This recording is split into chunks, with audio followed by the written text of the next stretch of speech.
NESPAC colors. These troopers represent the New England State Police agencies at law enforcement funerals and other sanctioned events.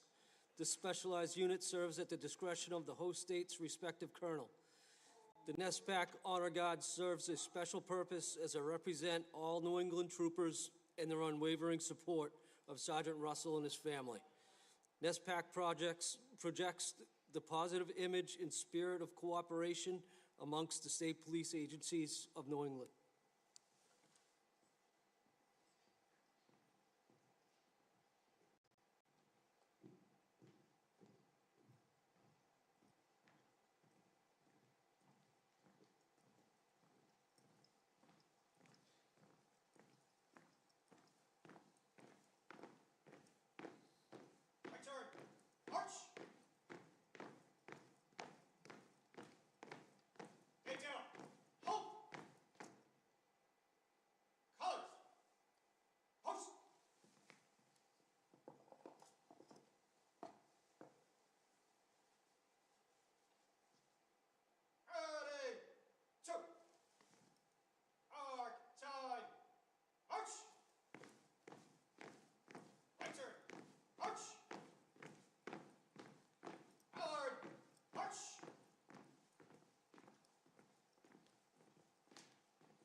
Good morning.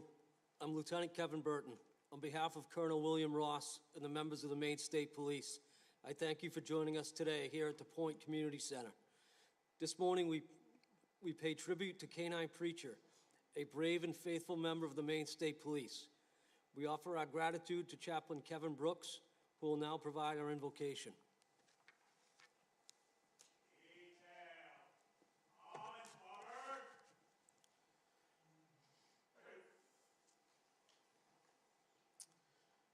Before I pray, I'd like to read some brief words that I read recently concerning police canines.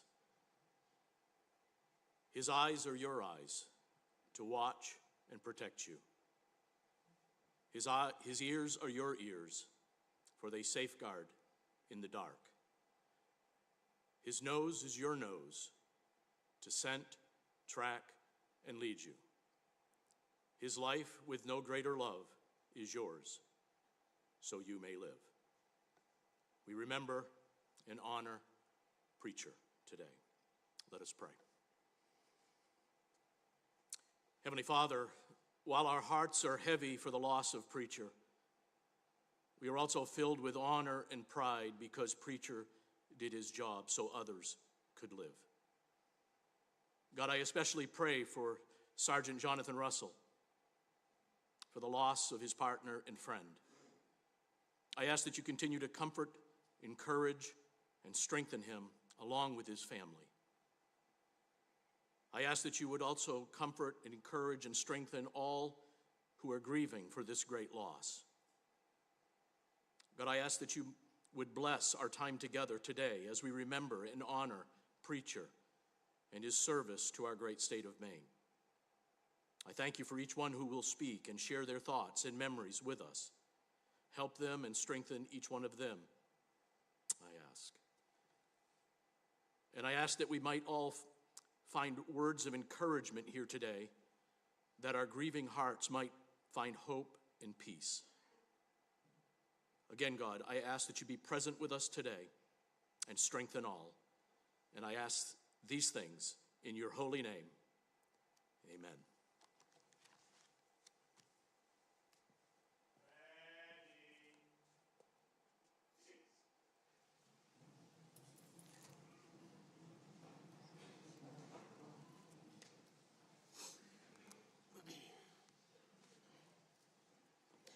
Thank you, Chaplain Brooks. It is now my honor to read this written tribute, a letter from Governor Janet Mills, who is unable to be here, but offers these words of support. To members of Maine's law enforcement community, New England canine officers, and all who gather here today. Today we say our final goodbye to a beloved member of the law enforcement family, Maine State Police Canine Preacher.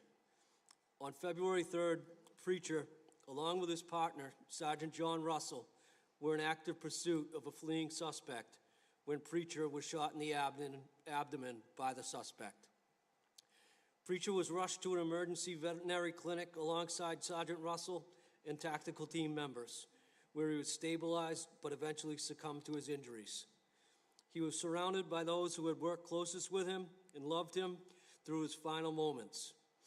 Police canines know service, work, and loyalty. They fearlessly run towards danger in place of their team without hesitation. On Preacher's final day, he did exactly that, just like he had done countless times before. He will forever be remembered as a hero. Canines are not only partners and fellow law enforcement members, they're also family. The bond that is built between a canine handler and their canine over years of working together cannot be put into words. This is a heartbreaking loss, but we will all be proud and forever grateful for Preacher's service and his ultimate sacrifice.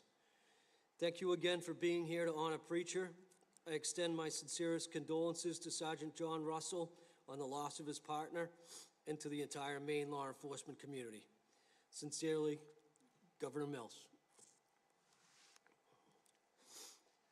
We'll now hear from Colonel William Ross, who will join me on stage.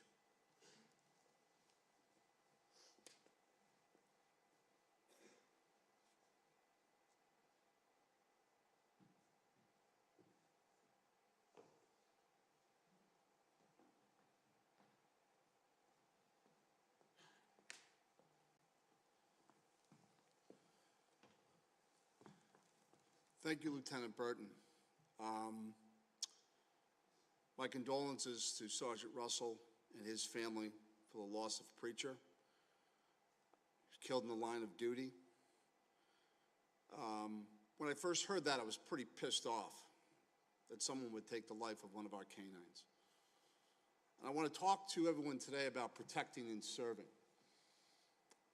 I want to thank all of you for coming here today to not only honor Preacher, but to be with Sergeant Russell and his family, to be here for the Maine State Police.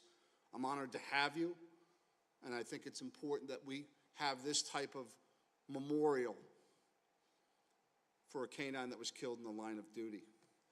Let's talk about for a moment what it means to protect and serve.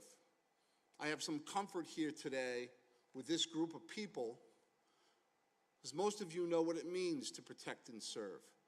Because every day you go out, you cross that threshold of your door front, and you go out and you protect and serve.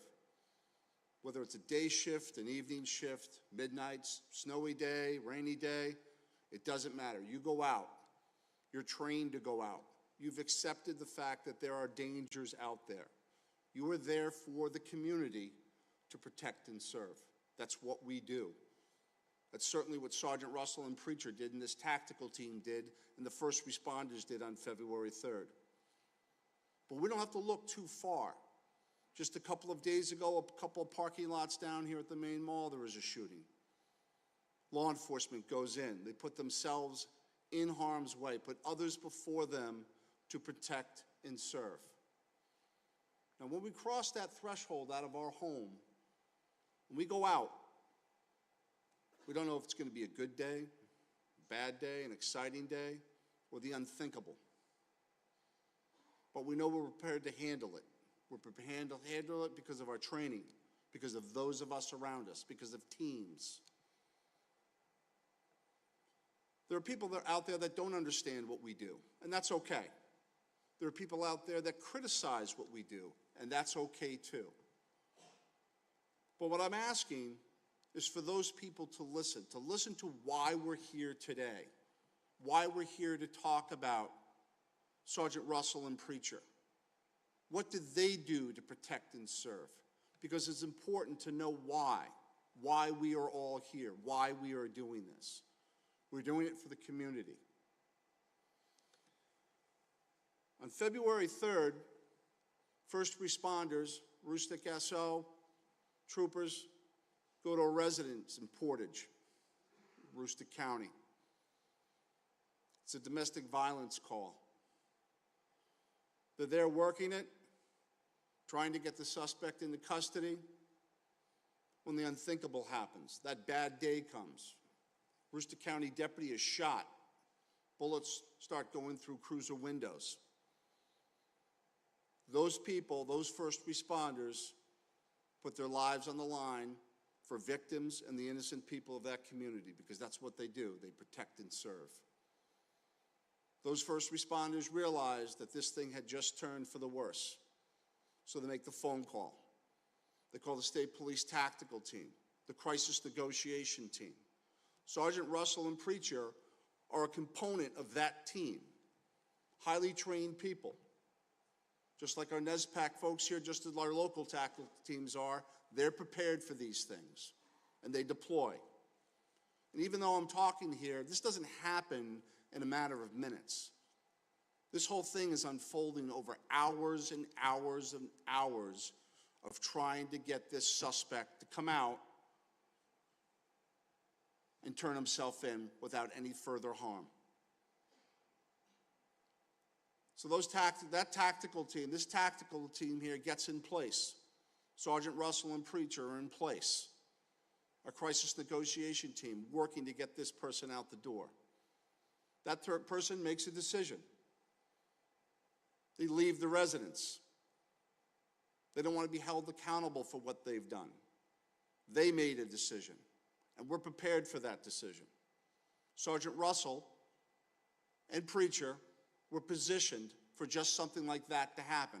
Our tactical team was positioned for something like that to happen. Maine's law enforcement community are positioned to protect and serve for when things like this happen.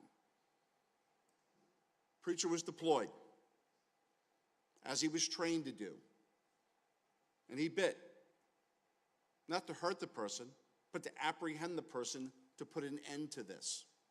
And in doing so, he was shot in the abdomen, sustaining some serious internal injuries.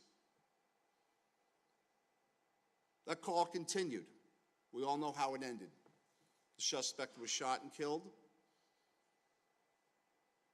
All too often we're seeing these things happen. All too often, the brave men and women of the law enforcement community are rising to the occasion to protect and serve. Now I want to talk about Preacher. He's injured. People there trying to help him. He needs a vet. The troop commander in that area is Lieutenant Brian Harris. He knows the vet in town, Presque Isle, about a half mile away. Tries frantically to get in touch with the guy, can't get in touch with him. Tells his wife, go to the house, get him up. It's exactly what happens. His wife physically shaking the vet to get out of bed. That man comes down, we're able to get Preacher to him, he's able to stabilize Preacher. But his injuries are severe. He needs to be taken to an emergency vet clinic down in the Bangor area, most likely for surgery. Sergeant Russell, Preacher, TAC team members get a convoy going down the snow-covered roads. They pull over, Preacher dies with his partner. Killed in the line of duty.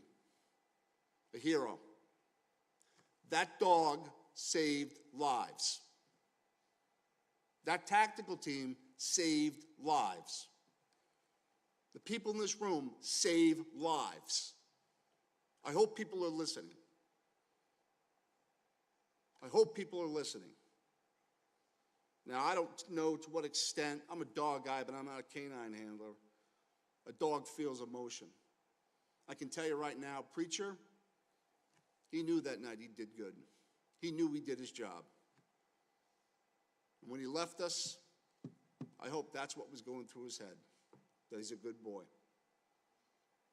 Now, we're here today to memorialize Preacher, K-9 team with Sergeant Russell, JR. State Police has an award. It's the State Police K-9 of the Year Award. Pretty original. We're changing that. That award is now going to be in honor of this brave K-9 team, Sergeant Russell and Preacher, so that other teams and other people that look to what happened on February 3rd into the early morning hours of February 4th never forget what protecting and serving is. This is the harsh reality of it, and I hope people are listening. I'm very proud of Sergeant Russell. I'm very proud of the bravery of Preacher. I'm proud of my tactical team. I'm proud of my first responders. I'm proud of my troopers and the greater law enforcement community for stepping up and taking care of the citizens of Maine. We do a great job day in and day out, and I want you to know it. Thank you. Stay safe. And Sergeant Russell, your family, Preacher's in heaven. God bless them. Thank you.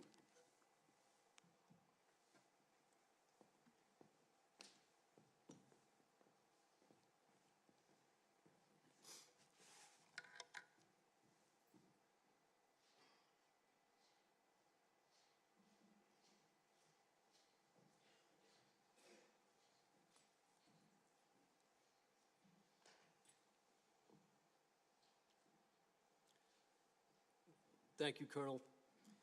Next to share their remarks and join me on stage is Sergeant G.J. Nagel.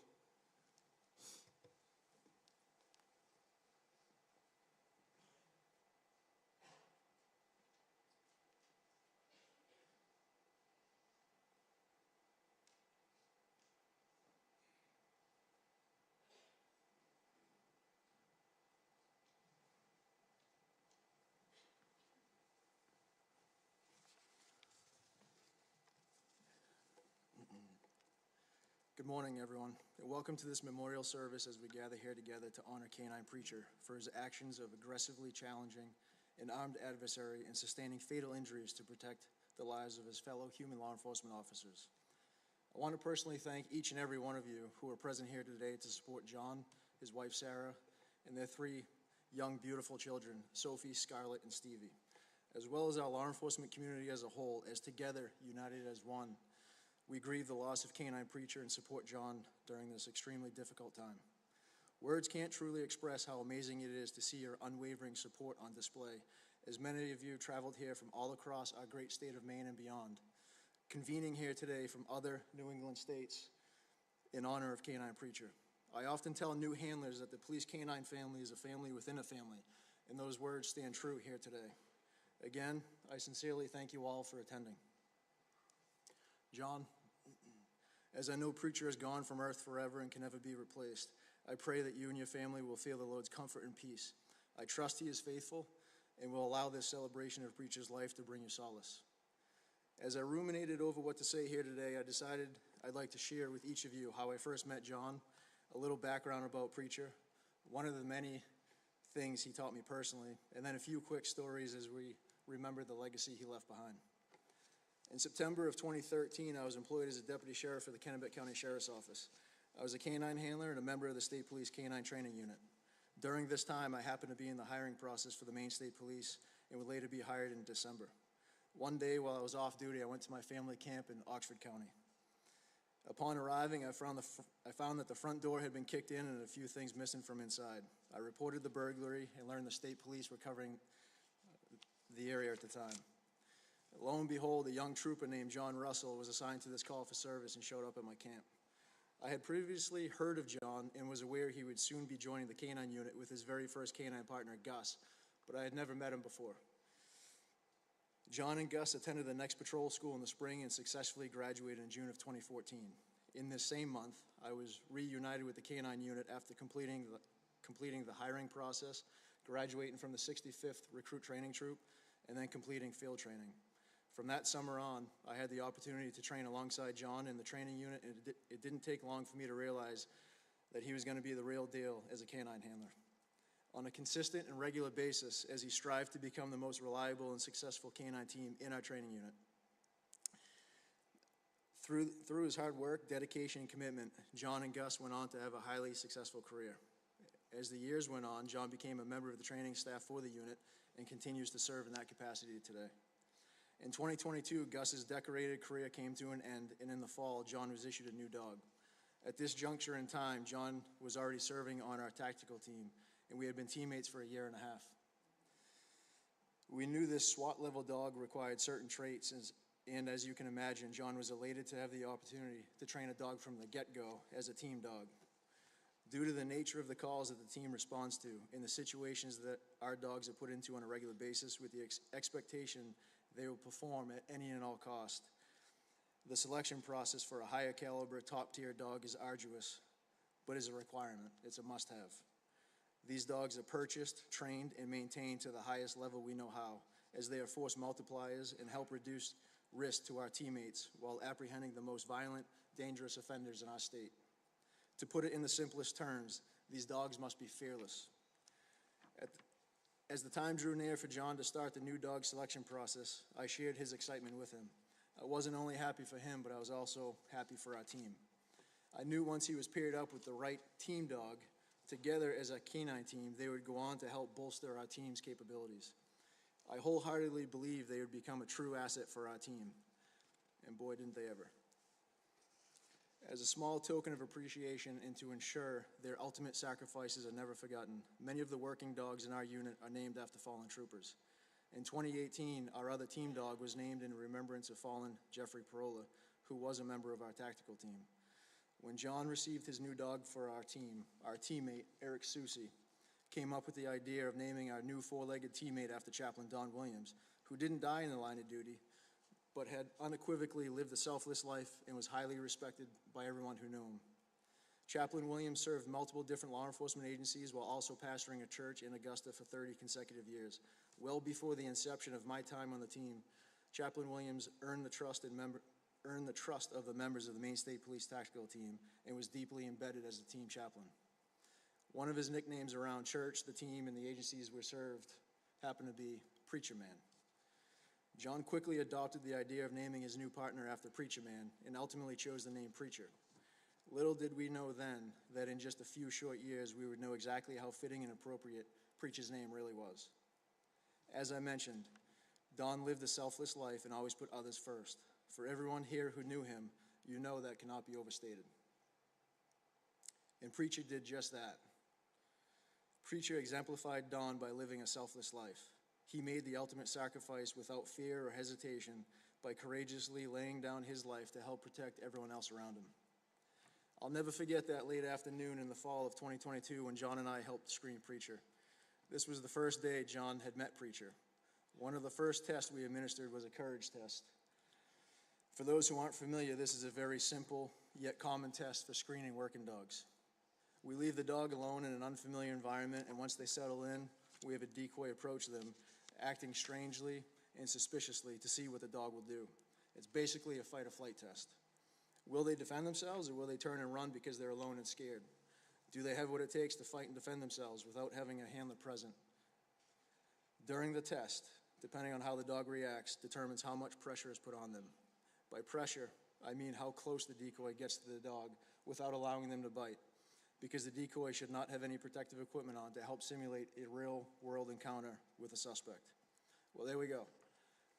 John and I back-tied Preacher to a tree at the canine office, which was a new environment to him, and left him outside alone for 15 to 20 minutes to let him settle down. We returned inside and watched him periodically out the window. Preacher was being his typical self, pacing and trying to run free away from the tree, but eventually settled in and laid down with some slack in the line on the ground behind him. In retrospect, I should have maintained a better visual of Preacher as darkness was closing in, because he wasn't just laying there like I had assumed. When John gave me the green light, I stepped outside as the decoy to perform the test. I was dressed in civilian clothes, wearing a hooded sweatshirt. I had my hood up, rattlestick in hand to use for agitation, and no protective equipment. As I slowly approached Preacher, I carefully assessed his body language. He picked me up visually and keyed in as he remained in the down position. As I slowly advanced towards him, making sharp, abrupt movements, he slowly stood up and really keyed in on me. He remained stationary but stretched his neck out towards me, as if he was focusing his eyesight or stalking me like a wild cat. As I closed distance on Preacher, I sensed the pressure building inside of him. I knew whatever his reaction was going to be, it was imminent. He was either going to charge at me full speed and do a backflip when he ran out of slack, or he was going to turn and run away in fear, which would conclude our testing process. A second later, Preacher took off like the firm missile he was and charged straight at me. I quickly thought to myself, attaboy, he's got what it takes for this phase of the process. Before I could finish that entire thought in my mind, I realized he was getting extremely close and should have done that self-initiated backflip by now, but he hadn't. A half second later, I realized he had chewed through the nylon backtide and was coming at me full speed to actually apprehend me to protect himself. As he launched at me full speed, I was able to use the rattlestick I was using for agitation as a tug and caught him on that instead of my arm. I quickly grabbed a hold of him by the collar and held him in the air away from my body as he continued to try and bite me.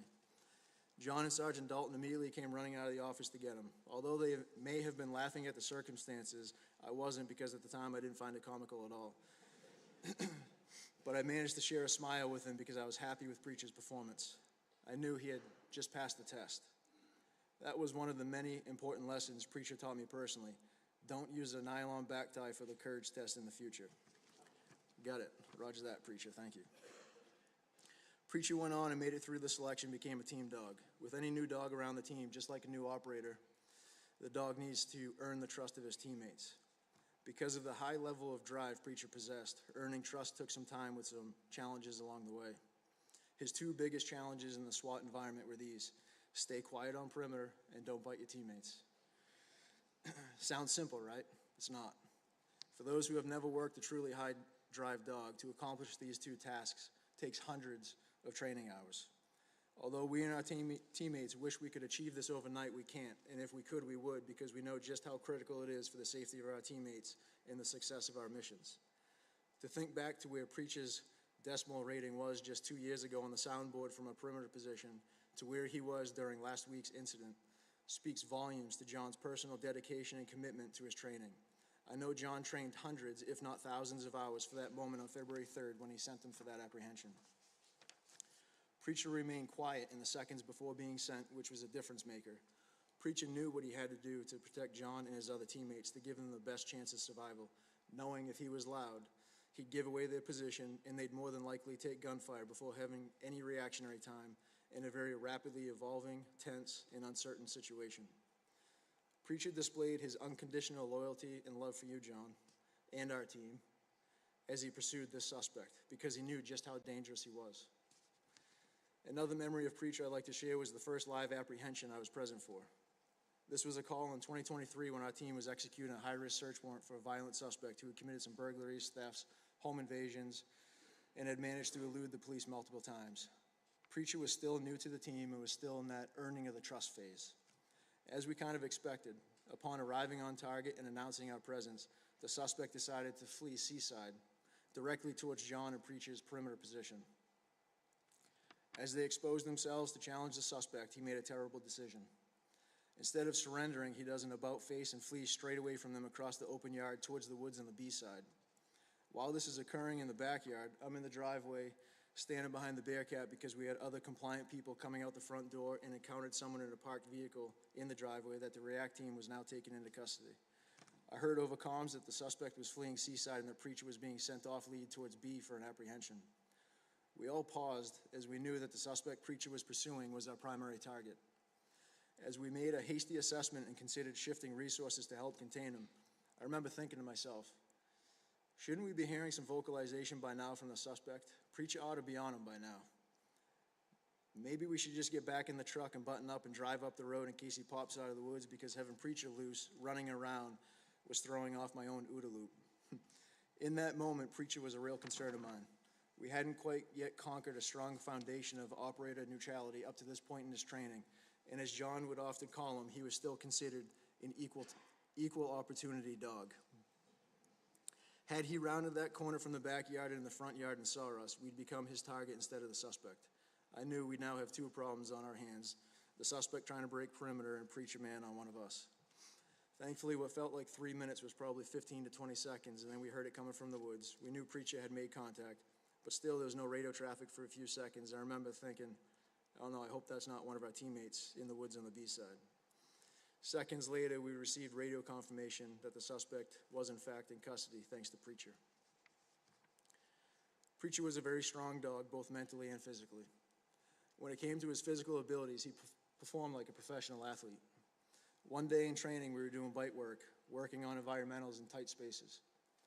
We were in an old building with a large radiator on the wall. The water pipe was exposed and there was a bleeder valve on the very end of the radiator. I set up some obstacles and created a tight, dark space up against the wall to work Preacher into. Honestly, the obstacles were in place by design to help him slow down, so he wouldn't hit me at full speed like he always did. Preacher had no rev limiter. He always idled on the red line during bite work. Preacher entered the room and hit me like a ton of bricks in the darkness.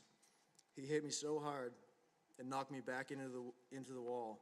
I inadvertently hit the bleeder valve and broke it off the water pipe, causing that old, musty smelling stagnant water to spray everywhere. I'll never forget the look on John's face when he came in and witnessed Preacher and I doing the slip and slide with Preacher biting my arm. We were both soaking wet, and John being John looked at me and said, well, there, we were training environmentals, and I guess old Preach got some unintentional real-life exposures. A friend recently shared some canine line of duty death stats with me from the Officer Down Memorial page. In 2024, there were 20 police canine line of duty deaths across the country. So far in 2025, there have been 3, including Preachers. As police canine handlers, we know that these tragedies are a real possibility in our line of work. But when it becomes a reality, I can only imagine there are no words that can make the pain go away. John, I've never experienced losing a canine partner in the line of duty, but I know it's a nightmare for you. I pray you'll never go through this again,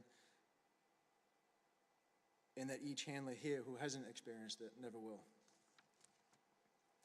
As we pay our respects and say goodbye to John's beloved 3-year-old partner, Preacher, let us be reminded of his unwavering loyalty to John and his fellow human officers and the citizens we serve.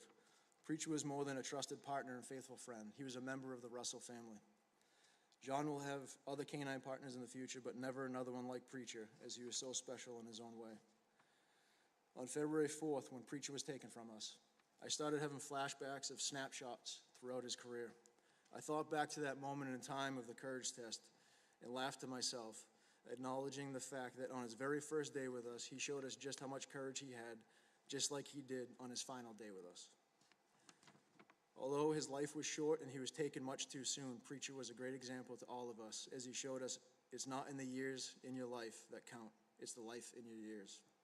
Canine Preacher's sacrifice and service will never be forgotten, and the impact he had on protecting the lives of his handler and fellow teammates will resonate for years to come. At this time, it is my distinct honor and privilege to introduce Canine Preacher's handler, Sergeant John Russell, as he will share some words of remembrance.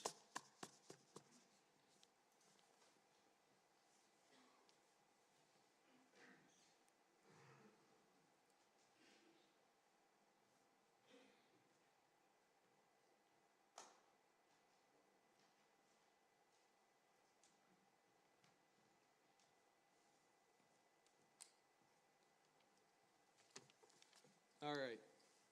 If you'll all bear with me, as some of my teammates know, I can get a little long-winded. But I promise, if you just stick with me, you may find some entertainment in the story, and there may come some somber. But before we get to that, I'd just like to start out by thanking everybody that's in the room at this time. Specifically, I'd like to begin by thanking Colonel Ross, members of our command staff, and all other distinguished visitors that are here with us in attendance for today's service. I'd also like to give special thanks to the members of Ashland Ambulance Service, who expeditiously transported Preacher and I from the scene in Portage Lake to the Presque Isle Animal Hospital, as well as the officers from Presque Isle PD that cleared the way ahead of us during that transport. There wasn't a lot to shut down in Aroostook County that night, but if they had, they were on it, and I appreciate it. My heartfelt thanks to the staff of the Presque Isle Animal Hospital, who sprung into action at a moment's notice and came in from their homes to open their facility, all in time to receive us upon our arrival, immediately starting their tireless efforts to begin actions to attempt to save Preacher's life. I will never forget how hard and diligently you worked to save my partner. Thank you to my teammates that assisted me and Preacher in every way possible after his injuries, and especially Team Medic Pat Hall, for the high level of care, compassion, and effort you provided to Preacher as we worked to move him from Presque Isle to Brewer, as well as everything you've all done for me and my family in the days following his unfortunate passing. You have been nothing short of an extension of my family, and I will never forget the feeling of brotherhood you have given me and my family during this time. Thank you to the staff at Eastern Maine Emergency Veterinary Clinic in Brewer, who even after Preacher's passing, welcomed him into your facility compassionately with open arms, providing a place for him to rest while further arrangements could be made. Thanks to the staff at Final Gift Pet Memorial Center in Turner for handling my partner with the utmost compassion and dignity. Your professionalism really shined through in an extremely dark time. Last but certainly not least, I would like to thank all of my brothers and sisters in blue, as well as the citizens across the state, throughout New England, and even across the country that have taken time to reach out to me, my family, my team, and our agency as a whole, offering your thoughts, your condolences, kind gestures, and general concern for us during this difficult time. Now, if you'll bear with me, I just want to kind of give you guys a story of Preacher's entire life, and we'll get to the night at hand, but I want you to understand what he was through and through. The story of Preacher and I's time together, our paths crossed while we were both at a bit of a crossroads. It was the middle of July in 2022. I had recently finished a patrol school with my second patrol dog, Gordy. However, Gordy was presenting significant workability issues as a team dog, largely centered around a lack of aggression, and the frustration had finally come to a head, resulting in the decision for him to be retired immediately. This kicked off a rapid search for a new dog, which would have a big responsibility serving as one of two patrol canines assigned to our tactical team at the time. So to say there was a little pressure on the situation would be an understatement. At this time, Preacher was about a year old. He went by the name of Azar. Azar had been imported from somewhere in Europe to a vendor in Naugatuck, Connecticut, called Black Rock Canines. Black Rock Canines had been effectively shut down at the end of May of 2022 in the midst of animal cruelty allegations, including the killing of dogs that were in their inventory that didn't make the grade. These allegations have been launched by a gentleman named Ken Ballinger, who had recently become a head trainer at the facility, thus learning of the shady business practices that have been going on, including the animal cruelty, leading him to file a report, ultimately leading to the owner being arrested and the facility shut down. Now, this is where the story begins to have a little bit of, call it whatever you want, fate, divine intervention, but some circumstances that really make it feel like Preacher and I were meant to be. Just prior to that facility being shut down, they had recently fulfilled a contract with the U.S. Border Patrol to supply them with 10 dogs. Azar had been selected as one of those 10 dogs by the Border Patrol reps that had gone to that facility, screened and selected their dogs. Following the owner's arrest and the rest of the staff fearing the impending seizure of the remaining dogs at the facility, they rushed to get the 10 dogs that had been selected prepared for shipment to the Border Patrol. In the days following, their concerns would become reality, and all the remaining dogs in their inventory were seized and placed in animal shelters across the state of Connecticut, with their futures up in the air and hanging in the balance. Ken Ballinger had traveled up to Maine and done some decoy instruction during our most recent patrol school that had taken place in the spring and summer of 2022. And in the process, our principal canine trainer, Sergeant Scott Dalton, had formed a friendship with Ken. So naturally, as we were now facing this imminent need for a new dog, Scott reached out to Ken, and they agreed to meet down in Connecticut and made arrangements to go and take a look at the remaining Black Rock dogs that were in the shelters. Shortly after getting to the first shelter, Ken immediately recognized Azar, who the shelter had on record as a dog named Franco. Now you see, Azar had been a bit of a personal project of Ken's while he was back at Black Rock. He knew the dog well, and knowing what we were looking for, he knew Azar would be the perfect fit. After going through the red tape to get Azar out of the shelter, Sergeant Dalton transported him back to Maine. Myself and my teammate, and a huge personal mentor of mine, Sergeant Nagel, who you just heard from, met Azar for the first time on a humid summer night in early August. We had arranged to screen the dog in the late afternoon and into the evening hours so we could see him in both daylight and transition into dark and low light conditions. I remember the first time I opened the car door to retrieve him from the kennel. He came out like he was shot out of a cannon. He presented as a dog that was very confident and excited to get to work. What we did for a screening process wasn't rocket science. We tested Azar's environmentals. We couldn't find anything in the world that he balked at. We tested his hunt drive by teasing him with a ball, throwing it out into an overgrown pasture with grass that was about 3 or 4 feet tall. We spun him around in a bunch of 360s to disorient him from the search area. And after we were convinced that he didn't know where the ball went, we sent him into the field. He searched relentlessly for over 8 minutes, and when he finally did find the ball, he damn near stood straight up on his nose. He drove it into the ground so hard to retrieve it. I should add that the goal of this test was not to measure how quickly Azar could find the toy, but more a measurement of how hard and how long would he search for it without giving up. He had no quit. In fact, the longer it went, the more feverish he seemed to work. After the hunt drive test, it was beginning to get dark, and we wanted to do what we call a courage test, which just so happens you've heard a little bit about. We wanted to do this test before giving Azar a chance to get a bite.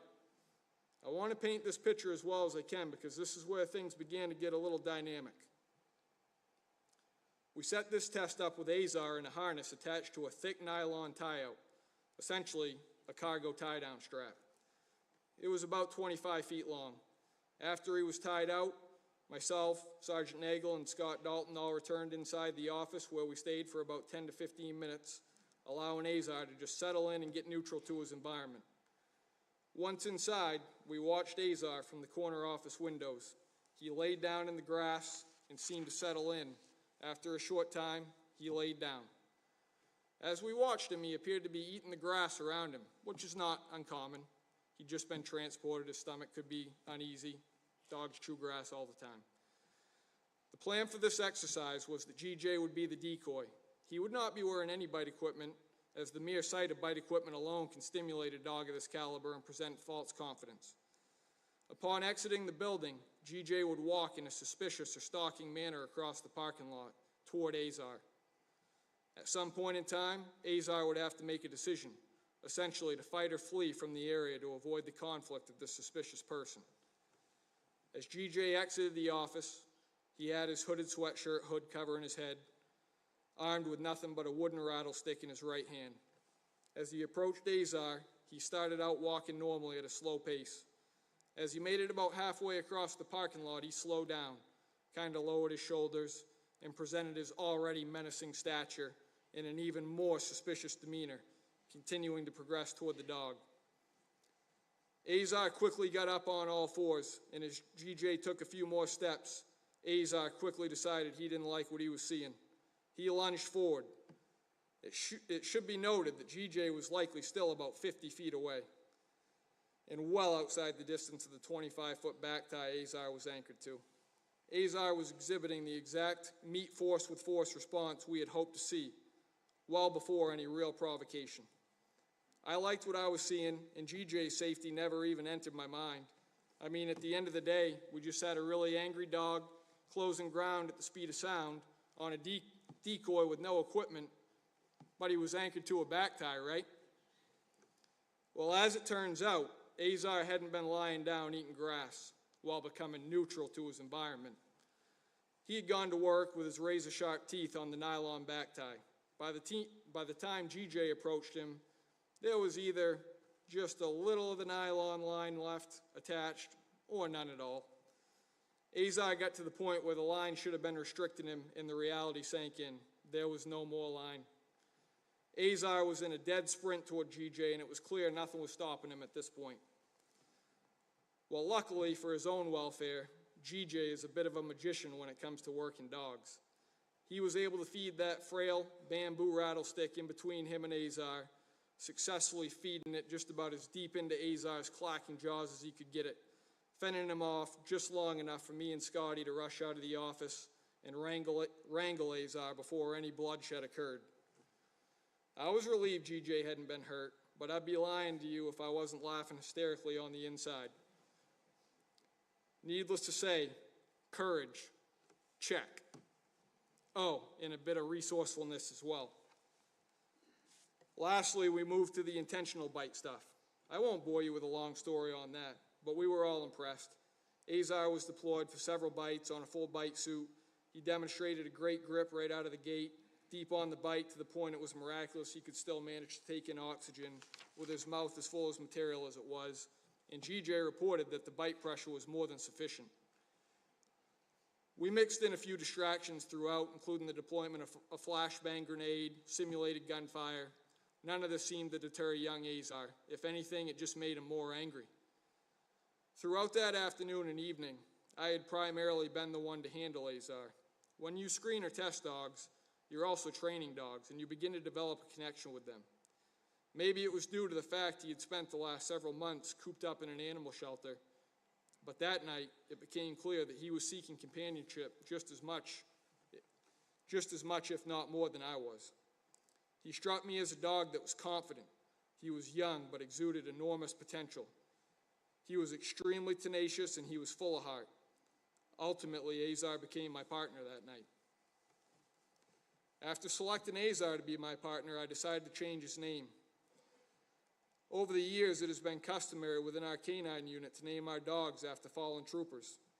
Knowing that he would be one of the two canines specifically assigned to our tactical team, I wanted to give him a name that had a special meaning, not only to our agency, but even more so to the brotherhood of our team. Don Williams had served as a chaplain for the State Police, the Kennebec County Sheriff's Office, and the Augusta Police Department for many, many years before passing away in 2019. During his tenure, Don had become extremely beloved by members of our team. Whenever the tactical team would respond to a call, oftentimes Don would respond along with them and hang out at the command post for the duration of the call, praying for them both as a team and with members individually before or after a call if they so desired. In the later years of Don's tenure, it became more difficult for him to physically respond to all the calls across the state, but his dedication to his craft never wavered, and his calmness and spiritual comfort was immeasurable for team members of his era. You didn't have to venture very far to have a conversation with a TAC team member that served during Don's tenure to understand that what Don had meant to them. In tribute to Don, and in order to keep his legacy alive, as well as a shade of the comfort he provided to the team, I decided to rename Azar Preacher in honor of Don. At the beginning of September of 2022, just shortly after he was selected, Preacher and I began an accelerated patrol school. The school would span 8 weeks in length compared to the normal 14-week program. We had a group of dedicated trainers, and there were only 2 teams in the class, myself and Preacher, and Sergeant J.P. Lacoste and his canine Mosca. This could be a daunting task to get a patrol canine fully prepared for certification in this span of time, but Preacher was up for it. Compared to the dog I had previously had that didn't work out, I would often joke that I'd been upgraded from a Ford Fiesta to a Ferrari. Preacher was not the type of dog that needed any building up. He was tenacious, about as smart as any dog I ever have seen, either as a trainer or personally handled. He was the type of dog that connected the dots extremely fast. In fact, it's no joke when I say I was just fortunate to have the privilege to hold the dumb end of the leash and watch him do his work. I think as a patrol dog handler, we all want a dog that can do everything well. But secretly, we all know we want a dog that excels at aggression work and officer protection. Preacher did not disappoint. He was not huge in physical size, weighing in between 65 and 70 pounds, depending on how much beef jerky I'd share with him on any given week. But when he worked, he left everything out on the line, using every ounce of his body to impactfully strike decoys. He was a straight-line attacker, and decoys didn't just need to worry about his bite. They needed to be prepared to catch him in full launch mode. You hear about basketball players posterizing opponents by driving the lane and ferociously dunking over a helpless defender. Well, in the canine world, I would say the equivalent would be when a 65-pound fur missile strikes a decoy, taking them clean off their feet. Preacher certainly posterized a fair amount of unassuming decoys. It is not at all an exaggeration to stand here and tell you, watching Preacher do his thing often left me in awe. Now, I'm sure you're starting to get the impression that everything just went perfectly with Preacher and I, and we never had any challenges. Well, not quite. Preacher was very stubborn, and Preacher wanted what Preacher wanted when Preacher wanted it. This did present some challenges for us early on while teaching him to out. One afternoon in particular, while working on his release, Preacher was engaged with a large tug. I'd commanded Preacher to out, which he had about zero intention of doing. So in turn, he received a little stimulation from an electronic training collar. Back to my earlier statement about Preacher being pretty smart. Well, it didn't take him long to figure out that electronic stim essentially came from me. Preacher spit that tug and immediately turned around 180 degrees and latched onto the back of my calf, where he remained for about the next 3 seconds. When he was satisfied that he had sent me a message, he let go, stood up right in front of me with a puffed up chest, looked me square in the eyes, and if he could have talked, I know he would have said something like, "What are you going to do now?" I received his message. We simply adapted our training approach. We'd give Preacher a bite. As soon as he'd release, we'd give him another bite, over and over and over again. In his mind, releasing just became a path to getting another bite. It would be a bit of a misrepresentation to say our problems were solved with the shake of a magic wand, but we made progress pretty quickly from there. It is often said that good training sometimes comes at the price of a little pain and discomfort, but at the end of the day, I knew what I had in Preacher, and I was happy to have the problems on the over-the-top end of the spectrum rather than the other way around. One other big challenge we had was when Preacher wanted to start something, he wanted to start immediately. If you held him back, he could get a bit loud. If you've ever seen a Formula One car or a top fuel dragster sitting at the starting line, revving at about 10,000 RPMs, just waiting for the lights on the tree to go from red to yellow to green to time that perfect launch. Well, that was Preacher. Except Preacher could keep himself bottled up for just about long enough to make it to the lights turning yellow, and then he'd often lose his mind. In that moment, he was ready to go, and I became the thing obstructing him from whatever it was he desired. Preacher wasn't real subtle about how he chose to deal with this, and he would often take a shot at the title. This led to many conversations, or as some of the people close to us that may have witnessed a few of these conversations occur, that have been dubbed domestics between Preacher and I. Over time, he began to grasp the concept that he got to go when I decided, or he didn't get to go at all. We learned how to understand each other over time, but with a dog as wound for sound as Preacher was, this was certainly something that ebbed and flowed. Ultimately, Preacher and I completed our patrol school at the end of November of 2022, obtaining our Maine Criminal Justice Academy patrol team certification, and we hit the ground running with our team. It may be hard to fathom that a dog that was as high-strung as Preacher had a soft side to him, but he really did. As a canine handler, most of us end up spending more time with our partner than we do really with anyone. Our best human friends, our wives, our kids, you name it. This was no different for me and Preach, and we did spend a lot of one-on-one time together, both at work and at home. Preacher lived in an 8x8 kennel housed in my basement. In the mornings, when I'd go down to get him out, as soon as that kennel door would open, he'd spring out of there much like the first day I'd met him, jump up, standing on his back legs with his front paws on my chest. There was no malicious intent to this. It was just his way of saying good morning, essentially in the form of a dog hug. I learned fairly quickly that going down to get him out with my morning coffee still in hand was probably ill-advised. But I'm a slow learner, so he made me wear it on more than one occasion. After that little routine, we'd go outside and exercise some demons. This was just my term for burning some of his early morning high-octane fuel off. If it was the summer months, he'd chase a ball around the backyard for just as long as you were willing to throw it to him. If it was the winter months, when the ground was snow-covered, we would do the same thing. I'd just change the ball for a frisbee so it wouldn't get planted deep below the snow. Preacher was so fast that on most occasions he would catch up to that frisbee long before it ever came down out of the air. Watching him launch up and snatch that thing out of the air was nothing short of majestic. When my wife and kids would be gone, I would occasionally bring Preacher into the main part of the house. This was pretty seldom, though, as Preacher was not your average house dog and he had zero limitations. In fact, any chance he would get, he would make an agility course out of anything he could in the house. I can't even tell you how many times he would often clear the contents of our kitchen island off while trying to scale it. Upon Preacher's patrol certification in November 2022, we immediately started deploying to nearly every activation our tactical team responded to from that point on. We were the junior tenured canine team within our team alongside the legendary team of G.J. Nagel and K9 Jr. So Preacher and I were typically, or I would say primarily, assigned to the perimeter team at calls, which we fully embraced, so much so that he and I had contemplated getting matching tattoos labeling us as Seaside for life.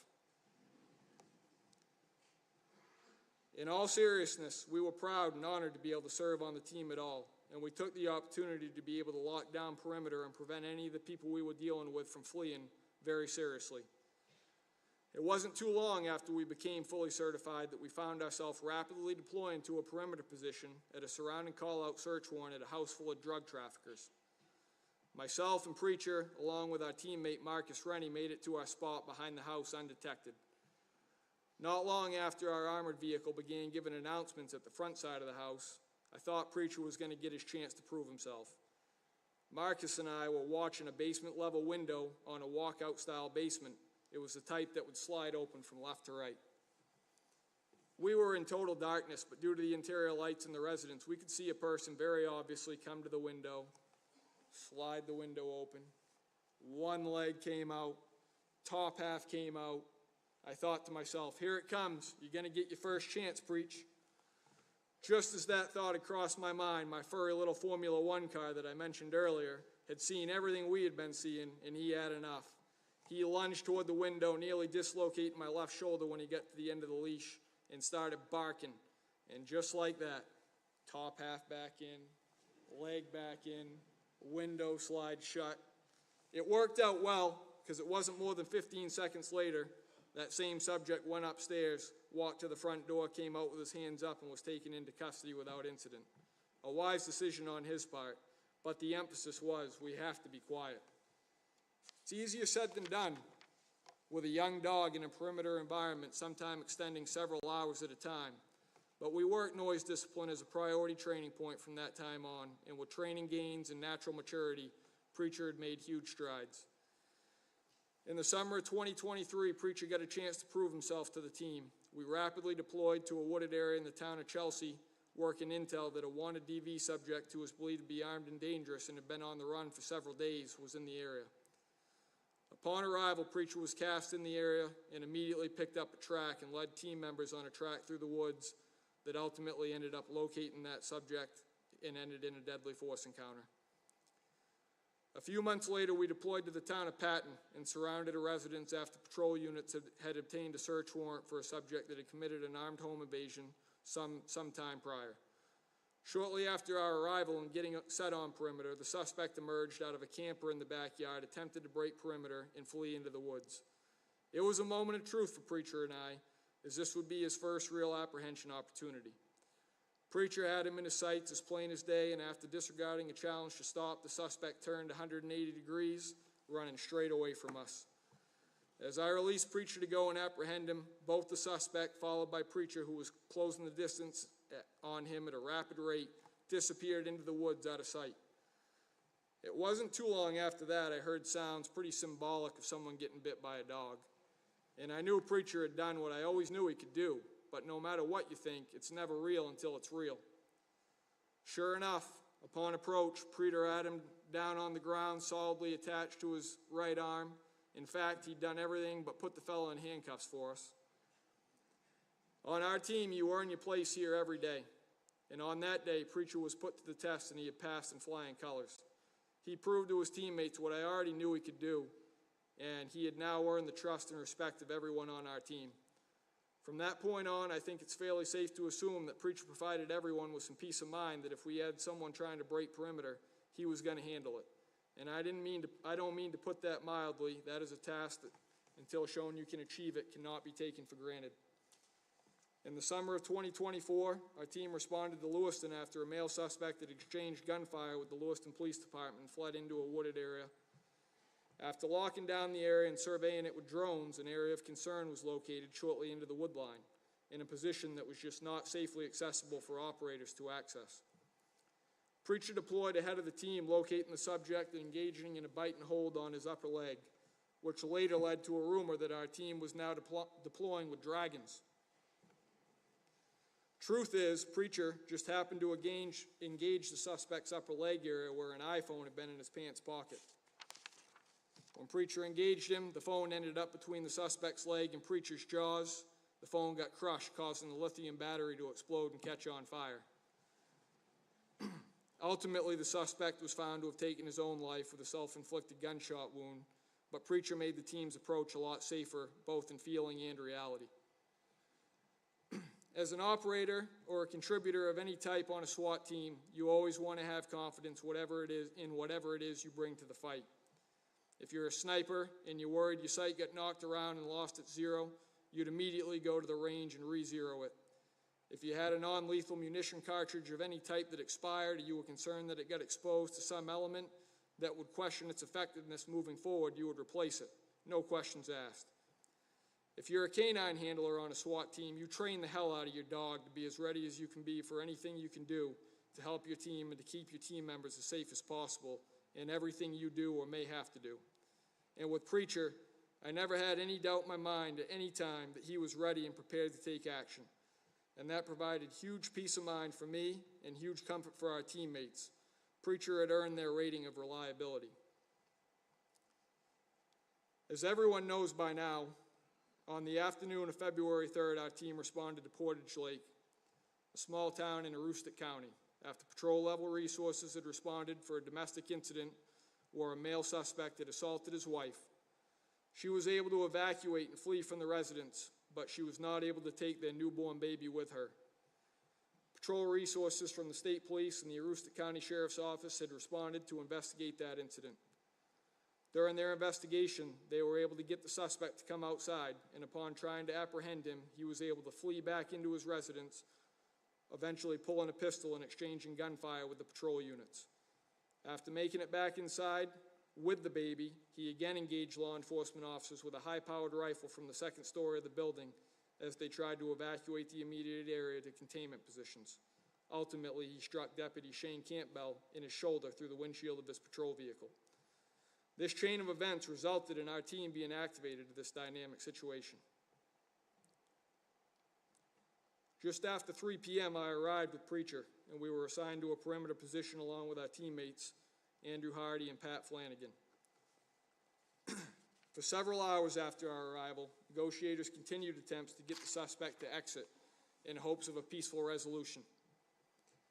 These efforts stalled out, and the suspect remained barricaded inside his apartment for several hours. The call had seemingly drawn to a standstill.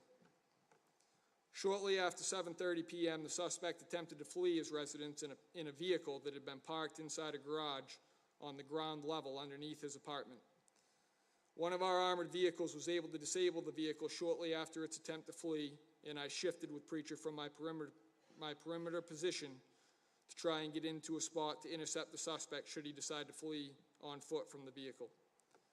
Shortly after shifting, the suspect exited his vehicle and began fleeing on foot in the direction of the command post in the Portage Lake Village.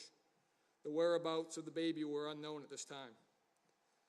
Our position was all that remained between he and numerous subjects in the village and at the command post. Preacher was locked on as he was seeing all of this unfold just as clearly as I was. I then made a decision that will haunt me for the rest of my life. In Lieutenant Colonel Dave Grossman's book, On Combat, The Psychology and Physiology of Deadly Conflict in War and Peace, he quoted Athenian general Thucydides as follows: "The bravest are surely those who have the clearest vision of what is before them, glory and danger alike, and yet notwithstanding go out to meet it." As the suspect fled, I could see that he had nothing in his hands and he was running for all he was worth. I leaned down to Preacher and I lightly said to him his 2 favorite words: "Get him." Preacher, who was ready to go long before I had given him the green light, quickly sprung into action, bearing down with all of his might and tenacity toward the suspect. As he neared the suspect, my and any handler's worst nightmare became reality as the suspect reached into his waistband, producing a pistol. Preacher never hesitated and lunged toward the suspect's left arm. Preacher engaged him in his left arm, and the subject subsequently fired 2 shots at Preacher. Preacher clearly had been struck as he let out a yelp, causing him to disengage from the bite, but his efforts knocked the suspect off balance, and when he regained his balance, he began to orient the pistol at Preacher's teammates on perimeter, who engaged the suspect, neutralizing the threat. Preacher returned to me under his own power, and immediate efforts to get him back to the command post and to an ambulance that was already coordinated by our crisis negotiation team to be waiting for us began. Upon our arrival at the command post, the Ashland ambulance crew met us, and we immediately began an expeditious response to the Presque Isle Animal Hospital, which was approximately 35 miles from the scene. Once inside the ambulance, myself and EMT Tara Patterson did a thorough sweep of Preacher and were able to locate an apparent gunshot wound which had entered just in front of his right side hip, apparently exiting the back of his upper left leg. Preacher remained conscious and alert for the entire transport, which was no easy task as the rig operator, Alan Auclair, battled severe weather and road conditions. Dogs are unbelievable interpreters of nonverbal communication, and during this trip, while myself and EMT Patterson conducted a sweep for any other wounds manipulating Preacher's entire body, it was as if he completely understood that she was only there to help him, and he was completely content with her presence. During that ride, I was a mess.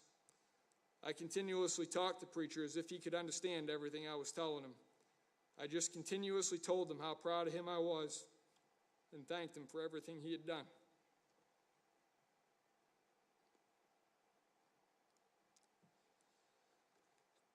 By the time we arrived at Presque Isle Animal Hospital, which would have normally been closed, several members of their staff, which had been contacted and in some instances woke up out of their beds to respond, had preceded us, had the facility open, or were awaiting us in the parking lot with a transport board and no shortage of helping hands.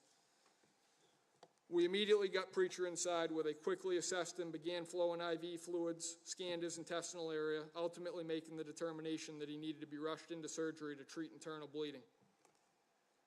From that point on, the Presque Isle Animal Hospital staff worked tirelessly and without pause to stabilize Preacher's wounds. As the surgery progressed, it had become apparent that Preacher was in dire need for a blood transfusion, and the challenge was that the closest place this could be done was the Eastern Maine Emergency Veterinary Hospital in Brewer, approximately 165 miles from where we were. Urgent efforts were made to stabilize and ready Preacher for the transport. During the journey from Presque Isle to Brewer, we battled the same poor road conditions and an active winter storm. As a result of the same, helicopters could not fly, and expeditious travel was very hampered. Our team was not deterred by these challenges, and it became an all-hands-on-deck approach to try and get Preacher moved to the next level of care he needed. One of our team medics, Pat Hall, intercepted the transport while we were en route and remained with him, monitoring Preacher diligently while actively conferencing with multiple doctors and veterinarians on multiple phone lines, working through every possible contingency along the way. On the evening of February 3rd, Preacher fought like a true warrior on the battlefield, undoubtedly altering what could have been a horrific outcome for public safety, running unhesitatingly into danger, unthwarted by the opposition he faced, and prioritizing the safety of me, his teammates, and his pack, not to mention countless citizens that were gathered in the village spectating as this whole situation evolved. In the aftermath of his tide-turning engagement with a very dangerous suspect who had already demonstrated heinous acts of violence, Preacher continued to valiantly fight for his life. Just after 1 a.m. on February 4th, while just over halfway to the next level of care that Preacher needed, the enormous heart that he had demonstrated to me 2.5 years ago and to all of us on this night that had been so filled with evil stopped beating. Ultimately, we lost Preacher on a cold, dark, stormy night on the side of Interstate 95 while he was surrounded by his grateful, humbled, and devastated teammates.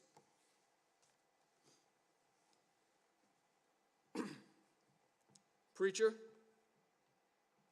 I want you to know that from the first hot August night I met you, I knew you were special.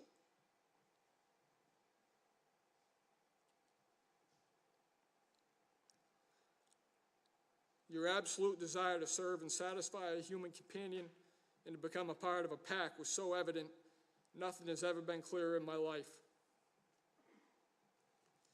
I knew you were special from that first day I met you, and that you were capable of literally anything. The courage you displayed to me in a testing environment on the first night I set eyes on you gave me constant reassurance and complete confidence that you would be my protector until you had drawn your last breath. There is a void in my heart and in my soul that you filled that will carry on in your memory from now until Valhalla, should I earn the right to meet you there. I am thankful for the time and the privilege I was given to be your handler, and I cannot possibly concoct a series of words that would even begin to describe how proud of you I am.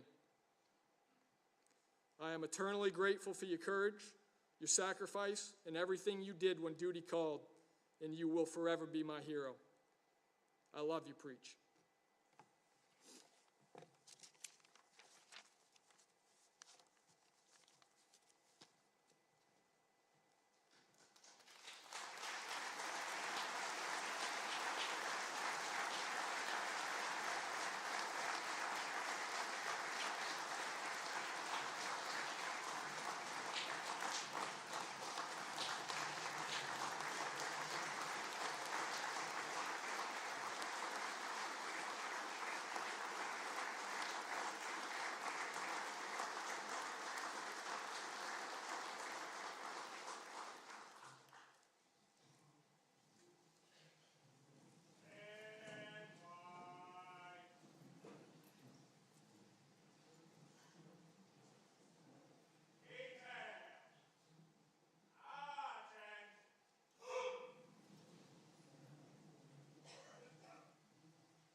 Let us pray.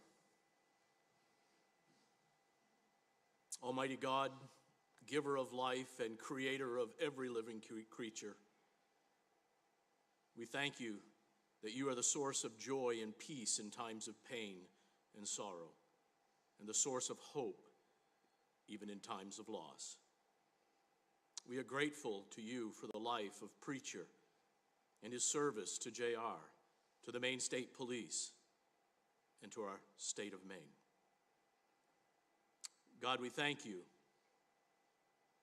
for this time, not only to express and share our grief and sorrow, but to be encouraged and strengthened through the words and actions shared here today in this ceremony. May the joy and love that JR experienced with Preacher far outweigh the pain of his loss. And I ask you to continue to help him and bless him in the days ahead. And God, as we leave here today, may we go forward with the determination to fulfill the mission to protect and serve. God, I ask for your continued blessing of protection on all law enforcement. And I ask for the safe travel as we go our several ways. And it is in your holy name that I pray. Amen.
Thank you all for attending today's service. This concludes the ceremony.